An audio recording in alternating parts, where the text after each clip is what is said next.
What Litti ENT is. Litti ENT. All right. So I ain't gonna give you the whole story. I'm not gonna give you the whole storyline and all that stuff like that. But basically, it's about drinking. Let's get straight to it. It's about drinking. It's about experiences and discovering your new taste buds and your palate into new things instead of just having the average thing that everybody else drinks. Casamigo. Oh my God! Please don't bring that up.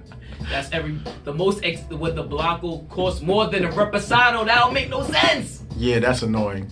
That's very, so, you guys interviewing me, and what I found about your page, you guys are not just like, we have different podcasts and things like Drink Champs and different things like that where they drink very generic alcohols and they don't really get in depth about it. You guys, Wingz and you and Dr. Litti himself, you guys get into like different, like what the breakdowns of certain alcohols, like you do segments on cognacs, vodkas, even now, I guess beers now? We're dabbling into craft beers. It's a good step to go to, honestly speaking, because alcohol is alcohol no matter what, but you got your different tastes, you got your different flavors. Just like brandy is a cognac is the brandy. Okay. So like basically, when everybody be like, yeah, I like that cognac, don't bring that brandy over here, it's the same thing. Like, bro, it's just that type of brandy is made from Cognac, France, which they don't know, but they just talk about yak. And I was like, yeah, yakety yak, word. So people in the hood, basically, because, Sonia, she's from Queensbridge, as we all know. And so everybody just basically outside with a bottle he's surprised. He's like, what? Well, everybody's surprised because you don't look like it. Like you're from Astoria. So, the bridge is coming. So you see people outside with.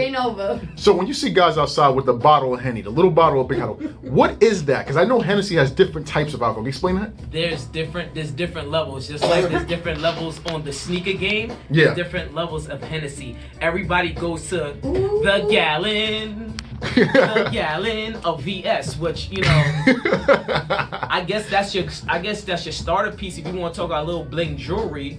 But okay. There's different levels to Hennessy. Of course, everybody knows VS, everybody knows Hennessy Black, everybody knows Hennessy White, but there's also VSOP. That's a little bit pricey, but you get a bang for your taste. And then there's Hennessy XO, which is that's like a little honey that you bring through when you're just want to enjoy yourself with you, your family, and your friends. And then after that, there's Hennessy, James Hennessy. I call it Brother Hennessy. Oh wow. Yeah, you feel me? And that finishes off like a wine. And you gotta remember this: wine started off cognac/brandy. You feel me? They're just fermented in certain different ways.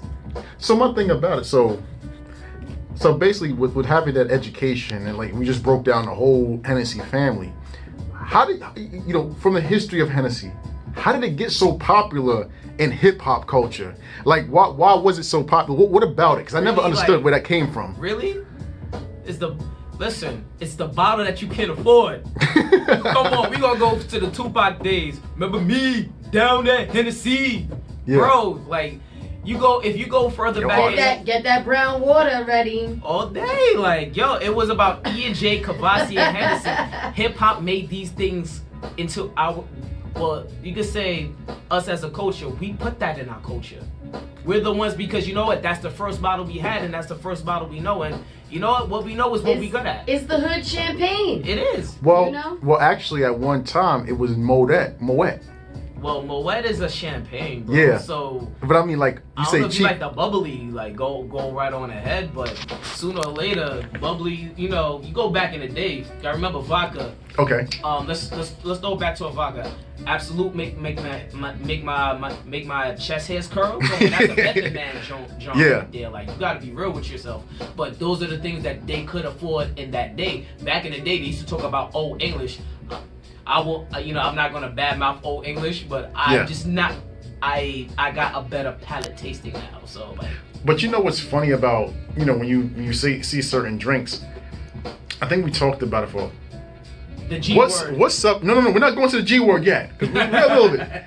What's up with the Moscato craze of 2008 to 2010? What was that about? Like, that came out of nowhere in the hood. The Moscato craze? All the hood chicks was drinking Moscato. Oh, yeah, bro, listen. Another fancy type.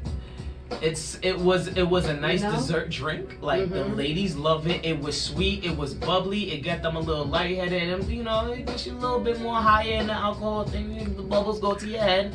But that was the palate that they wanted. They wanted something sweet. They didn't want what the guys drunk, because when the guys drunk, it was like. Bleh. So it's like Alizé. It's like the modern Alizé. Exactly. That was the modern Alizé. Now.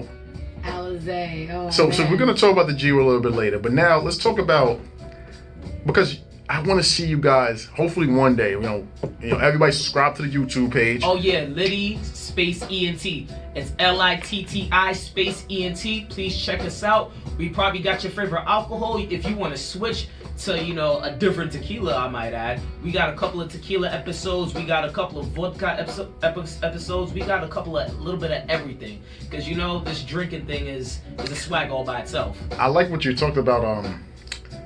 You know, when people go to your page, see, we have people that think they're real drinkers. You know, there's a lot of people who think they're real drinkers, but when they come to your page, like when you see one of your videos, and you guys interviewed me with the Japanese rice vodka and Haku, right? Haku, yeah. A lot of people don't know there are levels to vodka, and the reason why probably some people get messed up real bad is because of the cheapness of the vodka and the unfilteredness of the vodka. Oh yeah, if you drinking something that's, matter of fact, let's put it to, as I said before, Absolute. Yes. Absolute is not a filtered alcohol. You're getting the rawness. Like, that's just what it is. If you want that burn in your chest, So it's just whatever comes out, comes out. That's Absolute. That's Absolute. There's flavors to it. The name goes with it then. Yeah, like literally. It's Absolute. That's it. That's it. It's everything. And I think I know where you're going with this one, because I know a certain vodka that might just pop up in. No, I'm gonna go down the list of vodkas, because right now we just went for the cognacs. I just asked about the Hennessy and the French cognacs and so forth. Now, I remember when I was about 18, 17 years old, the older guys used to be on the benches outside, and a lot of guys didn't have any money, and guys would get Sveka vodka. Remember? And what is and get Sveka, not Sveka. Let's get Sveka. Sveka. Yeah, there you Sveka. go. Okay, so now Sveka. so you help me with the pronunciation, because in the hood everybody would say Sveka. I don't know what that is, but it sounds amazing. Yeah. Oh my God. That sounds amazing. That's the same thing. Oh my goodness. Because it came in with like a bluish bottle. It came in a blue bottle. It still comes in a blue bottle. They make it look fancy with the American flag on it. And all my that God. stuff. It's great. It comes in so many different colors and so many different flavors. But if you're looking for like something that's burning like that, that's when we didn't have that much amount of money. Now, mind you, bro, I can tell you college parties I went to. I never went to college, but I did graduate high school. Okay. And like throughout that, yeah, $20 in the pocket. Get yourself a nice 750 meter. Why not? And guess what? If you had 25, you can get yourself some Tropicana juice from back then, because it wasn't simply orange simply drinks back then. It was Tropicana. Indeed. And you got cups too, because you can go to the corner store and get like a bunch of cups. Remember? The red cups will always stay with us no matter what. No, but see the thing about y'all had a little bit more money. Drinking out of that red cup all night. No, but you see, you had the little plastic clear cups. Those were for people who didn't have that much money, because you had an extra $1, you get a whole. No, they The red cups were fancier. They were stealing Exactly. That. They were not. They were stealing that from work, with the water dispenser and all that. That's where they got that from. Yeah. Oh, okay. So that's where that came from. That's where that came from. And they start selling them in corner stores. Yeah, there you go. There you go. So wait, just to clear it up for our listeners, Litti ENT. This is a taste testing channel.